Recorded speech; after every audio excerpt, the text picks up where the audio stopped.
The time for Benjamin Alberti, who is professor of anthropology at Farmingham State University and lectures at the Universidad Nacional de Córdoba, Argentina. He is editor of Archaeology After Interpretation with Andrew Jones and Joshua Pollard.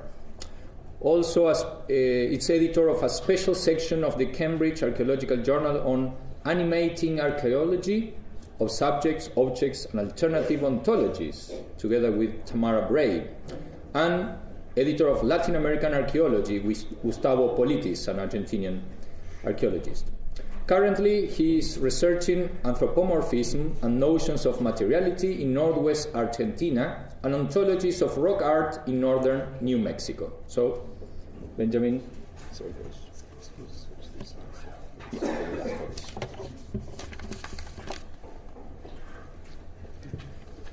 Thank you, Javier. Thank you to the organisers, to Chris and to Tim for the kind invitation to participate in these 2 days of intense discussion. Thank you for my colleagues with whom I've been discussing for the last 2 days with lots of things to think about. And thank you, of course, to the British Academy for funding your project. I don't study ice or concrete. I study ceramics and rock art. Both are strong candidates for solidity, for hardness. But is it also possible to think of them as the materials that in their histories and properties defy any opposition between hardness and softness, in keeping with the aims of the project? And what I will do is retroject the idea of the Anthropocene as the epoch in which humans and non-humans are inextricably entwined as a model for thinking about all past relationships between humans and materials. And I also reverse the scale. People have been talking at very grand scales. I'm going to be talking at a much smaller scale.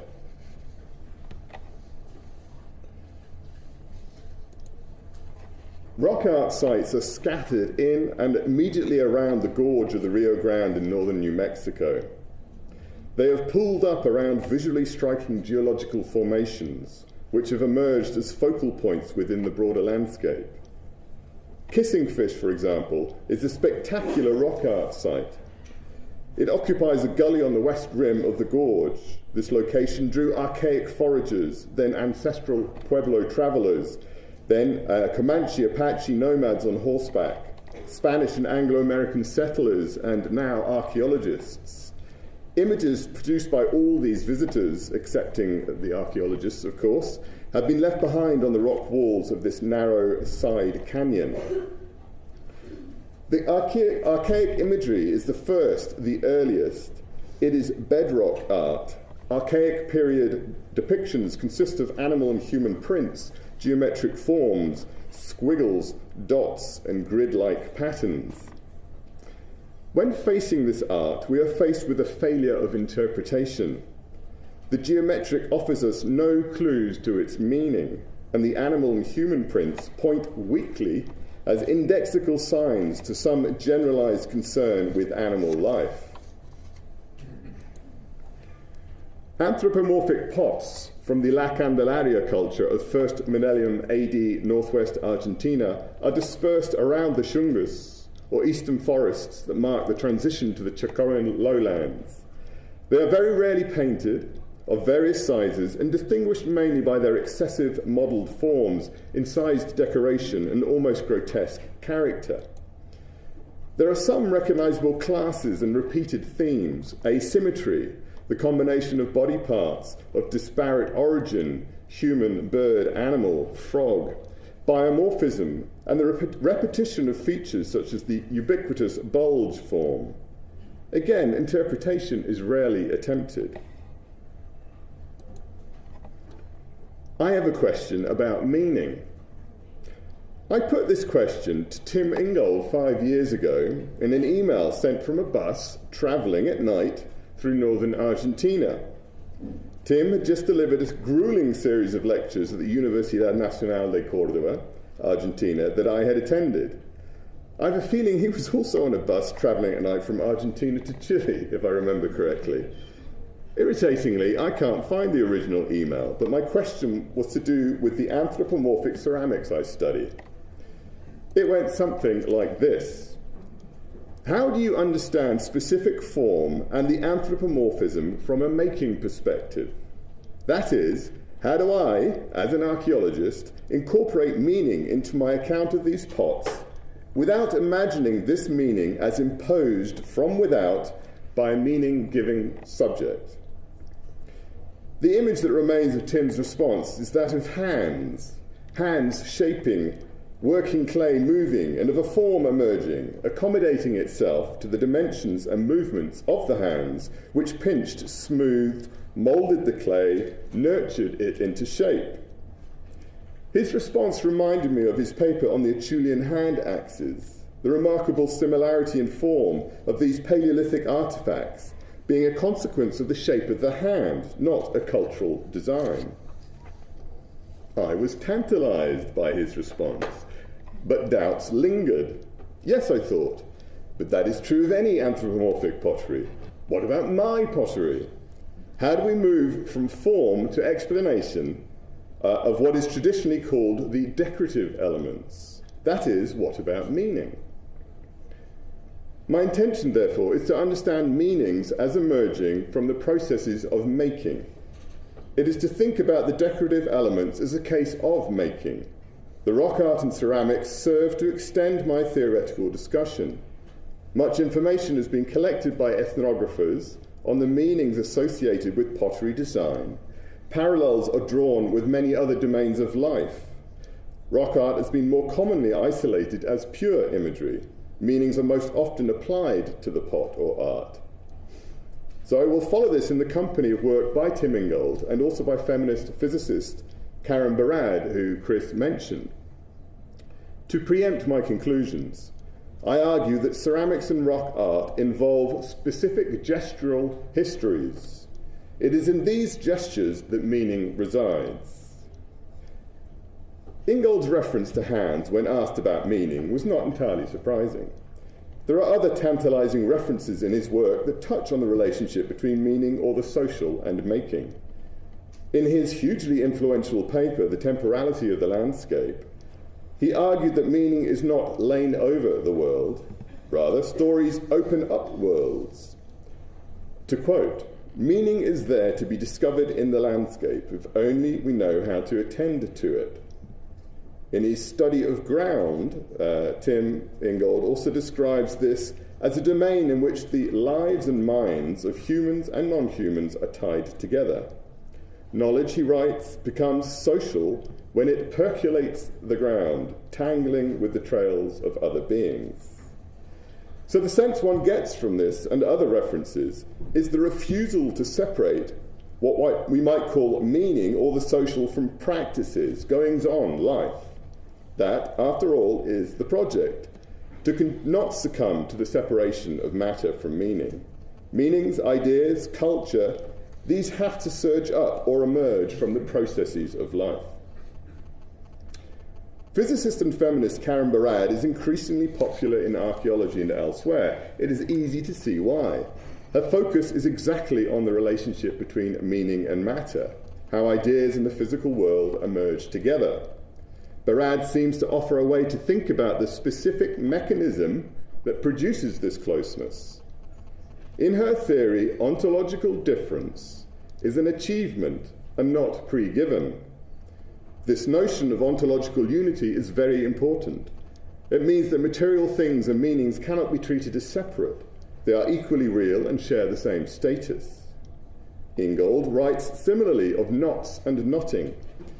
Though he avoids mentioning meaning, the types of things that knotted into knots, or emergent outcomes as he calls them, are flows, growth patterns, bodily movements and gestures, sensory perception, among other things. These are all on a par ontologically. None is more fundamental or more derivative. Ontological difference exists then, but cannot be determined in advance. It is non-essential. In Barad's case, ontological difference, specific things, are an outcome of the coming together of meaning and matter through practice. For Ingold, they are the knots that are new forms, the emergent outcomes of forces of tension and friction. Practice is the key. It is performative, that is, ontologically generative. To attempt to explain,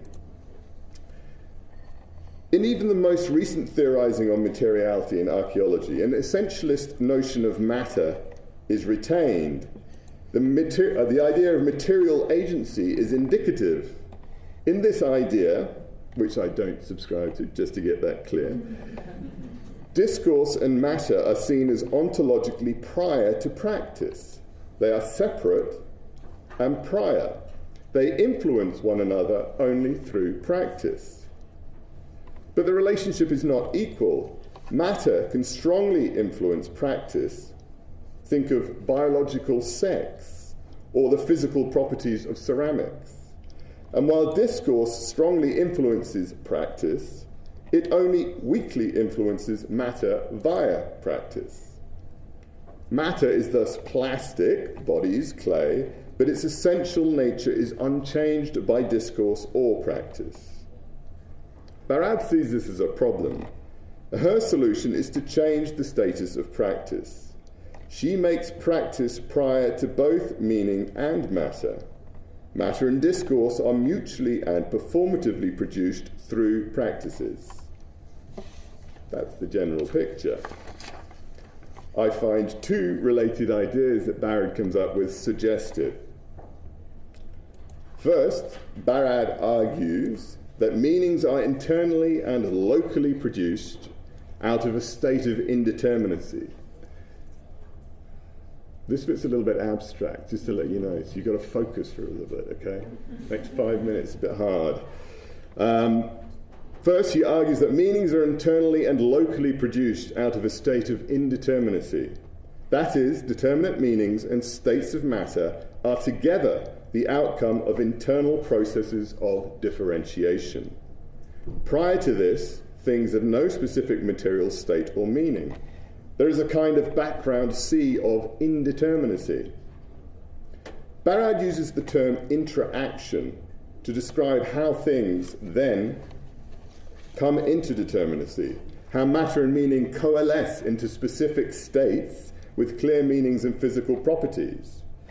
Interaction, importantly, is not interaction. Interaction suggests the coming together of pre-existing things to create a new thing. Intra-actions are internal. When an event occurs within this sea of indeterminacy, a cut is made. That cut separates out specific things and establishes their boundaries. Things can only exist in that form and with those properties in relation to one another.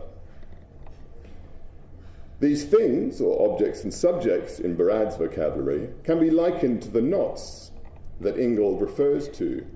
They are the temporary congealing of stable things. Barad calls these things in relation, she calls them phenomena.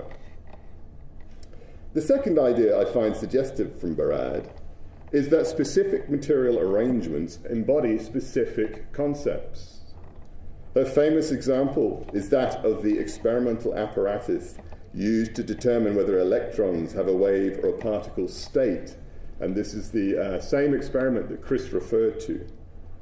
The two states, wave and particle, are mutually exclusive, but small adjustments to the apparatus can produce one or other state. Barad's point is that the concept of wave or particle is embodied by the experimental apparatus. There is a tight relationship. This example also illustrates an important point Barad makes. Attributes or properties are not intrinsic to individuals or objects.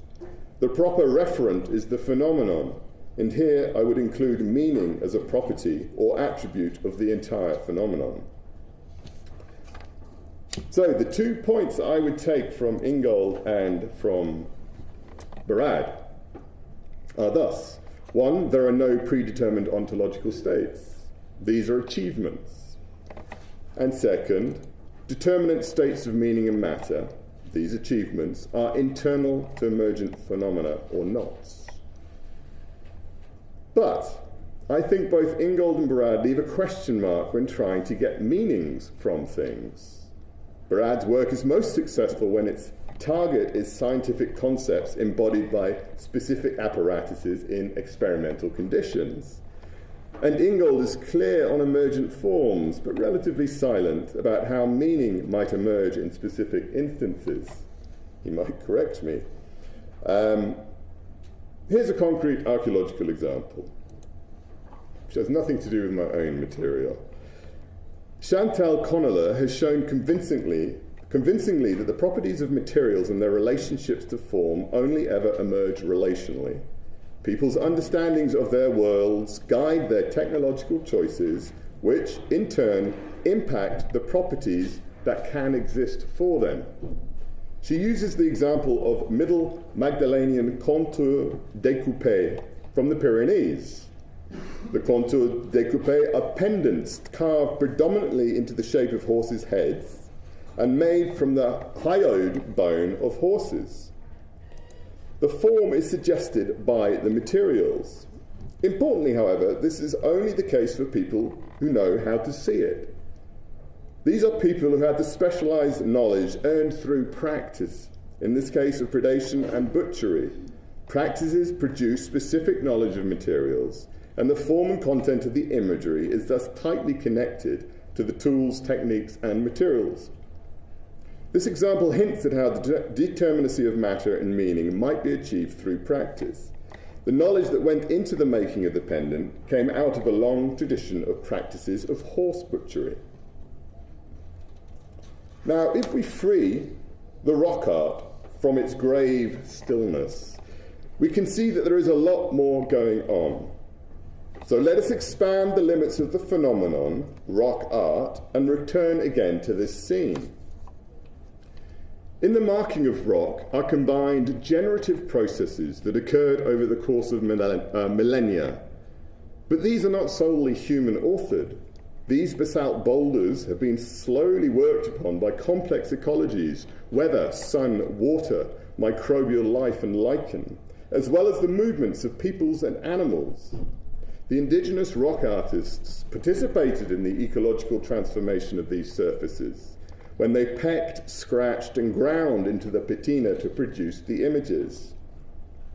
I've said these images are problematic for archaeologists. They are not in any obvious way pictures of archaic life. If one steps back, however, from a singular attention to the imagery itself, it is possible to begin to see the range of processes in which the rock art participates: movement, water, lichen, microbes. These are itinerant marks made by peoples conditioned by movement and with a knowledge as deep as the Magdalenians' knowledge of the horse. Movement is a constant theme in the archaic imagery. Animal prints moved up and over rock surfaces, almost purposefully, though towards what is not clear. Dots march across rock faces, often in rows and frequently accompanied by lines and curves. Occasionally, they follow the movement of the rock face as it shears. The rock art is also strongly associated with confluences of water. Kissing Fish, the name of the site, is in fact a drainage that has cut a sharp notch in the rim of the gorge, which spring snowmelt sometimes transforms into a spectacular waterfall. This is not a common event. The basalt rock on the rim's edge is carved up by the action of water. Runoff leaves mineral deposits and staining, and much more transitorily, passing rain patterns and transforms rock surfaces. The imagery responds to the watery theme. Dots and miniature cupules recall the action of water on the areas around the drip line of overhangs, or the concavities produced by pebbles and torrents, as well as natural rock pools. The matter of water and stone is replaced by that of soft ground in the case of the footprints of deer, birds, and humans that sink into and over the rock faces. The rock art shares surfaces with other signs of life. Casting our eye or hand across the surface, we come across colours and textures. Most apparently, these are the dry or slightly furry surfaces of lichen, crustose or folios, ancient, slow co-inhabitants. The rock art itself would originally have been vibrant as quartzite hammerstones broke through the desert varnish that covers these rocks, a surface effect produced by the combined actions of microbes, airborne oxides, and clay baked by the sun. Lichen colonies, microbial and fungal life worked on rock surfaces in different ways, producing either slow-moving patterns of various hues and textures, or extensive swathes of darkened or coloured areas. Algae and fungi produced brilliant lichen colonies that expand in patterned formations and eventually themselves eat away rock faces altogether.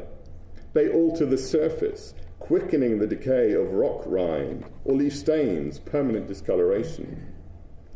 The patterning of lichen and its slow growth brings to mind the form and patterning of the rock art itself. In fact, distinguishing time-worn rock art from time-worn lichen is a challenging task. So here we see life, art, human, non-human, cause, source, model and intention utterly jumbled in a sort of compost of agencies. Clay is dug from pits or riverbanks.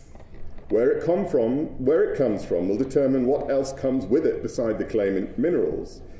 It might need to be cleaned to remove unwanted materials, then tempered to add material to produce particular effects, stability when fired, stubbornness if dropped.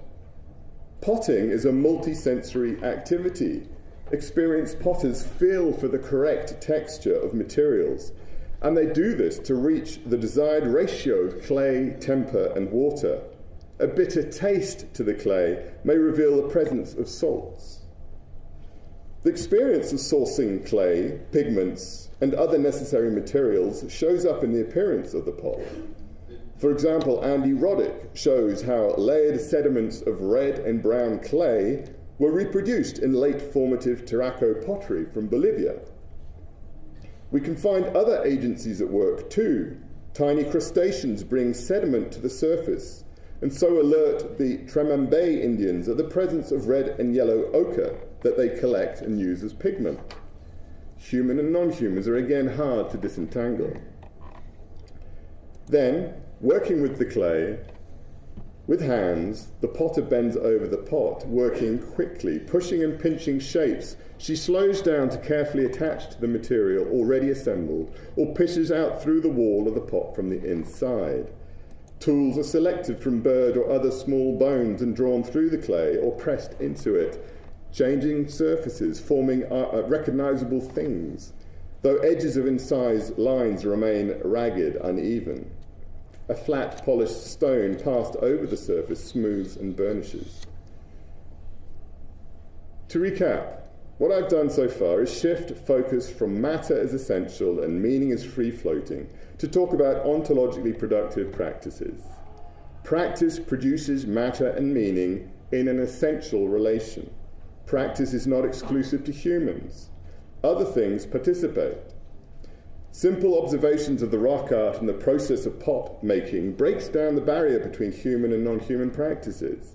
Archaic rock art is not separate from the processes already present on, in, and around the rocks. It joins with and continues them. Similarly, the pots rely on an array of materials and skilled non-human practice alongside the human authors' ones. Likewise, there is a clear dynamism in the relationship between potter and emerging form. The emerging form influences the movement of hands. Ingold is likened forming these pots to a process of growth. He notes, and this is similar to the response he gave to me, he notes that just as human hands caressed and cradle babies, the potter's hand strokes the clay. All this handling, this nurturance, allows the form of the pot to emerge, just as does that of the growing baby. This process of anthropogenesis, as he calls it, has form as an emergent outcome. He has described this perspective as one of making in growth. Making interjects itself in general processes of growth. Events of making are like rites of passage. They, quote, ease persons and materials from one phase of life and growth to the next. A further example he provides is the making of a Trobriand Islander canoe. The builder of the canoe neither imposes a form on the wood nor grows a canoe. Instead, he brings one way of life and growth to an end in preparation for the launching of another. Form, human, pot, or rock art, is akin to growth, or making in growth. The form is made or grown, whether pot, baby, textile, or any other thing, through nurturing activity, human authored or not. The specifics of the human body guide the outcome of work. So, pause. Are we closer to understanding how meaning emerges from practice? I'm not sure we are. We seem to have arrived instead at form. The contour découpé, the rock art, the pots, babies, all show how form and making are intimately linked.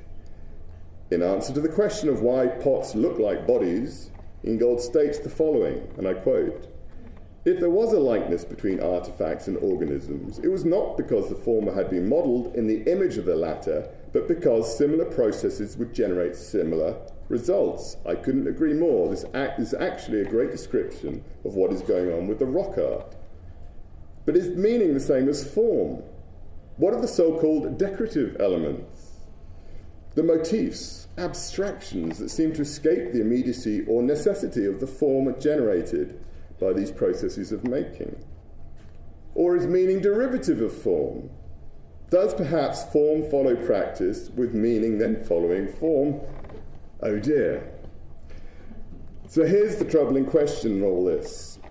Is there still an ontological gap between thing and its meaning? Have we just shifted the problem over a little? We may have successfully shown how materials and forms emerge from practice, but is there an ontological gap still between discourse and meaning on the one side and practices and materials on the other? One reason I ask is because we tend still to resort to meanings applied to the materials, laying over them. That is, actual interpretation of specific decorative elements does not often arise from the specific phenomenon we are dealing with. For example, I have made the case that bodies and pots were treated in very similar ways among the La Candelaria potters. Amazonian ethnographies instruct us that bodies needed to be worked on, marked and fed to ensure their stability as human bodies. I argued that ceramic bodies were marked in similar ways in order to stabilize them too. Following Barad, bodies, whether ceramic or flesh, were ontologically of a kind, the same. Neither was self-evident nor inherently stable. Good. I like my interpretation.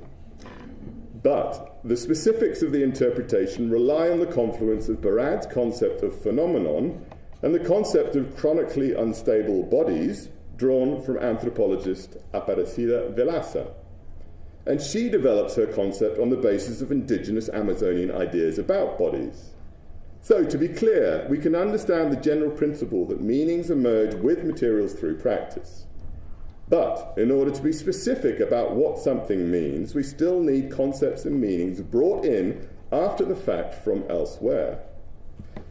Returning to Ingold's making and growth, the description of the ontological transformation of the pots and Trobriand canoe through making are compelling examples. Form emerges in growth. It is not imposed by culture. But the problem arises when we move to the eyes. Ingold points out the eyes in both cases on the prow board of the canoe and on the pots. This is the part that seems to escape the shape of the hands and the similarities of process. My questions are, why eyes? Why here? Why precisely this design done in this way? How does this emerge from practice, from making in growth, from the materials? Unless we are fortunate enough to work within reach of appropriate ethnographies, the jumbled agencies I described for kissing fish might stay just that, a suggestive coagulation. Determinacy of material and meaning perhaps hinted at, but not achieved. Are we condemned then to add meanings borrowed from elsewhere, even if we understand that meaning is a performative and it is general, that it does in fact inhere strongly to materials? How are we to find this out by ourselves? In answer, I think we can only start with the assumption that these decorative elements are in fact what we would call maybe form plus. One could conceptualize the form and any general principle generated from that form as the ground upon which meaning grows. Meanings grow from the emergent form. In a sense, they do. But Barad's notion of embodied concept specifies that whatever meaning emerged here was a part of and consequent of the cut that delimited thing known from thing doing the knowing, subject and object in her language. That is, they must emerge through the same mechanism that form does at the same time as it does. In keeping, then, I would call these micro-gestures, the multiple marks left by deft flicks of the wrist around the neck of the ceramics, or the quick impressions that leave the distinctive coffee bean eyes and so on. That is, the elaboration of form into specific meanings would include the incisions, plastic additions, and so on. These are still carefully connected to the shape and capacity of the hands, as well as the limits of the tools. These gestures are performative too. The many micro-gestures that make up a pot in its growing are the marks that make determinate its meaning. Meaning resides and emerges out of these cuts. I want to get in close to these lines, the marks, and think about the changes they brought about. Every cut of a bird's bone in damp clay, or blow of a hammerstone. So, in conclusion, it would appear that we are too easily dazzled by our ability to abstract. A first conclusion then is this: even the most elaborate of decorative motif is non-accidental, non-abstract. And we are equally duped by the apparent solidity of things. In ceramic production, firing is considered the final and most technically challenged step. It changes the plastic clay to solid pot. Basalt is really hard. It hurts when you hit it. But add a little time and patience, and neither remains whole. Solidity then seems an entirely inappropriate way to understand the rock art or ceramics. Once the process is the focus, and gestures are given power to make form and meaning, then the properties of stone or ceramics are up for grabs. These are not necessarily hard, durable materials. They might be, sometimes, and for some things. But they might also be disaggregated. They may come into determinate existence in ways that do not support the concepts of hard or stable as part of their being. Firing pots can reveal their instability too. When these concepts do exist, they do so as repeated ontological achievements, as part of larger phenomena that condition what kind of things they are. So a second conclusion is that matter and meaning are internal to phenomena. Third and finally, I insist that the former plus elements, art, let's call it that, must obey the same mechanism as form itself. The trick is finding how the gestures of shaping, hammering, incising, and so on are not accidents added to form, but are an inherent part of its meaning and is equally involved in specific ontological achievements. Chris Simonetti and colleagues have shown how experimenting with making can produce a vocabulary that challenges the general meanings of things. In their case, describing the movements involved in making concrete and describing these movements as gestures of gathering, flattening, and curing, supports concrete's definition as liquid rock. To this end, I argue we need to generate gestural histories and concepts that emerge from our studies of these micro-gestures. Having said all that, I have been accused by good friends and family of being too analytical. Maybe I need to stop thinking about it and do something, make something. For, as Ingold has written, to describe any material is to pose a riddle whose answer can be discovered only through observation and engagement with what there is. I expect that the riddle of meaning will be answered by tending carefully to Mark's left and to all else that is going on. Thank you.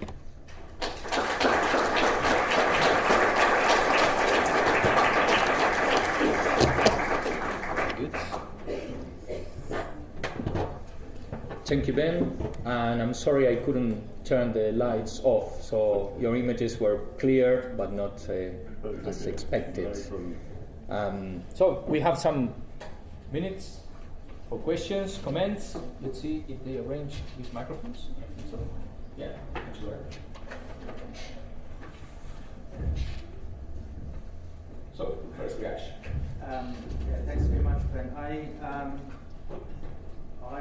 was really interested in the connection between landscape and rock art, and also connection with water, specifically certain water sources. And my question is that whether you can draw some more connections between certain powers embedded in the landscape and water and rock art.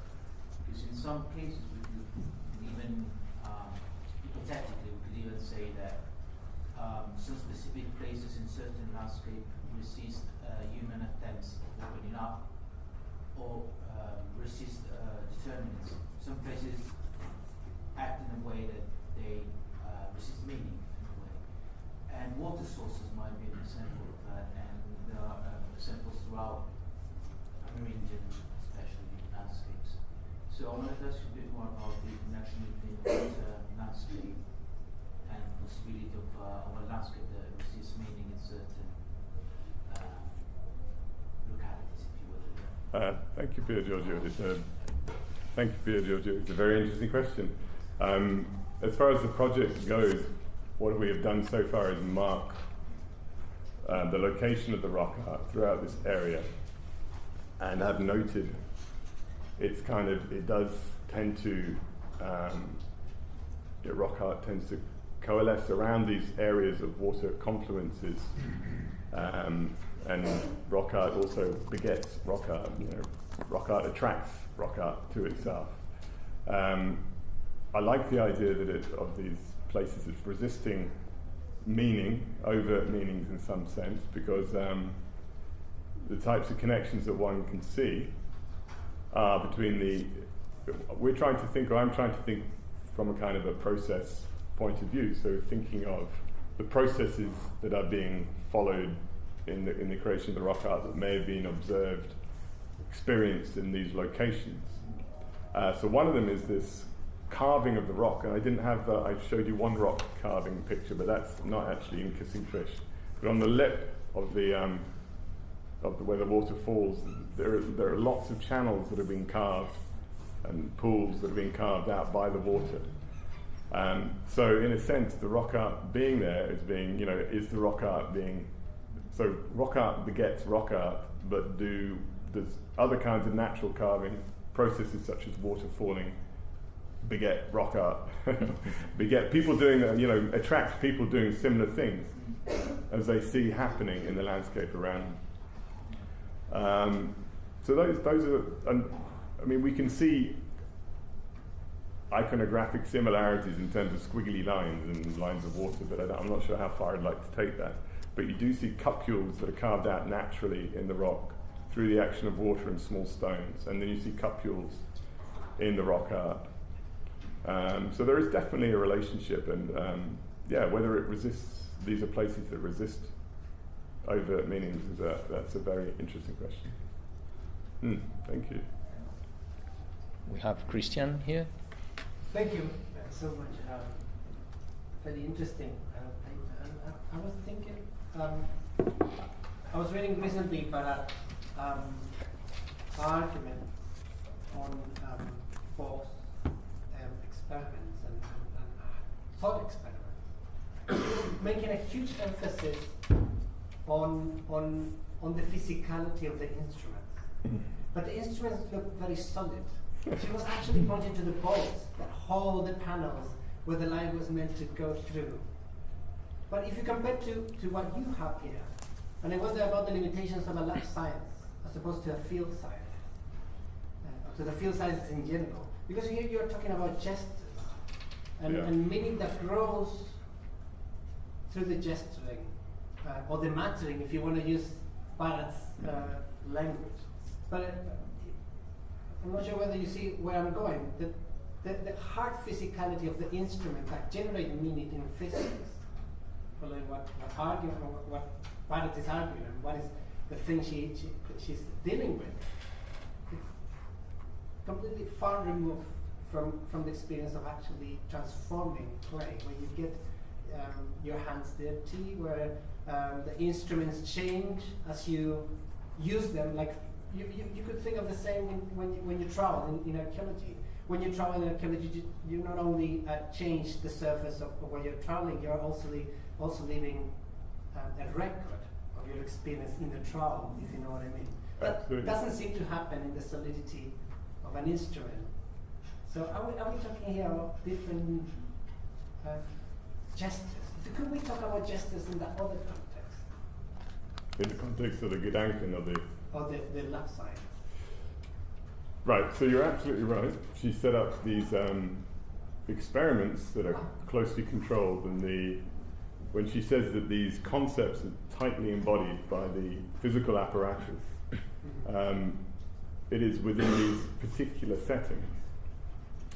And there's more than the state of an electron that she talks about. She talks about position, momentum, all sorts of things that were problems. Yes, so when I'm out in the field experiencing my rock art, or when the indigenous artists were hammering away at the rock, that's not an experimental condition, and neither is making a ceramic. So what I take from Barad is the very suggestive notion of the tight connection between, as you mentioned, this critique of representationalism, so it's the collapse of that distance between meaning and concept. All right. So she, in her work, as far as I understand it, is attempting to generalize from that to enable analyses that are as tight as we can get them in terms of understanding how concepts or practice-driven, as are materials, that the two things are not incidental, they are tightly connected to one another. So by citing that example, what I want to suggest is that there is a tight connection between the meaning of the rock art and what is being done to the rock at that particular moment. And so in gestures is my own direction in terms of that's what I have to work with, and that's what I find compelling is the practice element. So how can we think about gestures and the materiality of those gestures? You know, the language that you yourself developed in relation to concrete, how can that help us to develop new concepts, new meanings around things like rock art or ceramic production? Does that help? Yeah, it does. But I do feel that to some extent our view of science has been taken by lab sciences. But when you think from the viewpoint of field sciences, then other things start to happen. And I wonder whether you could think the lab science from the field sciences. What would be to think of gestures? What are the gestures that could be involved in the if gesture in your argument is tied to the generation of meaning? If that is the case, if the generation of meaning is tied to how we practice knowledge, how we move in the environment, how we and as we transform our surroundings, then if that is so, then how would that apply to? My feeling is that the analysis of Barad is too much on the instrument, an instrument that is very fixed and solid. No, absolutely, and that's her example. She has further examples in which she moves away from that, and increasingly she talks about the brittle star, which is a kind of biological organism. She talks about imaging, and she talks about the factory setting, the social relations of gender and power in a factory setting in India, using someone else's work. But those cases become increasingly, the ones that move away from this close connection with some kind of technological instrument become increasingly kind of loose and less, to my eyes, less convincing as examples. But one could incorporate, I mean, yes, you could take gestures back to the laboratory and understand it, I suppose, that way. Although I think it would Barad's explanation of what's going on in the laboratory is a powerful one, that the gesture is an element of what she's talking about. Anyway, when she talks about marks on bodies and cuts. So I'm trying to develop a kind of a language that will get at what we have in rock art or in ceramics to attempt to move, essentially moving, Tim, from your work about the formation of the pot through hands and the making in growth, and to keep going in some way so I can understand the art, right, the decorative add-ons to my pots in a way that is loyal to that same approach. Faithful is the better word, right? Because I don't want to make a distinction. If making is the ontology that we're following. Okay, there's room for a final question.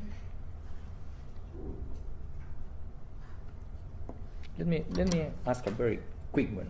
What is language, oral language, a micro gesture?